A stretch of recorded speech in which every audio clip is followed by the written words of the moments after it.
हे सगळं दिल्लीचं राज्य 2024 साली आपल्या हातामध्ये येत आहे. कोणी काही म्हणू द्या, मी सांगतो तुम्हाला, कोणी काही म्हणू द्या, तुम्ही कितीही ईव्हीएम तुमच्या ताब्यात ठेवा, यावेळेला तुम्हाला शक्य नाही. हा काय मोदींचा विजय असतो काय? हा मशीनचा विजय, मशीन जिंकते. पण आता लोक अत्यंत जागरूक झाले, सावध झालेले.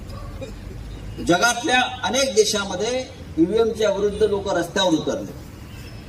अनेक देशांमध्ये शेवटचा देश होता ईव्हीएम वर मतदान घेणारा बांगलादेश. तिथे सुद्धा आता ईव्हीएम वरचा शेवटचा देश, त्याने ईव्हीएम काढलाय आणि तिथे उद्या निवडणूक आहे, त्या मतपत्रिकेवर होत आहे.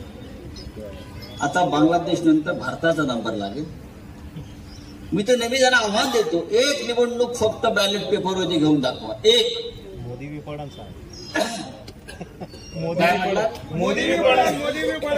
भारतीय जनता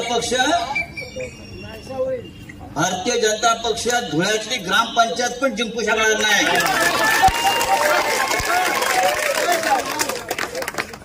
एक निवडणूक घ्या फक्त ईव्हीएम बॅलेट पेपरवरती, एकच, कोणतीही घ्या ग्रामपंचायत. अरे तुमच्या बडोद्याची घ्या, वाराणसीची घ्या, तुम्ही सांगाल तिथे घ्या. नागपूरला घ्या.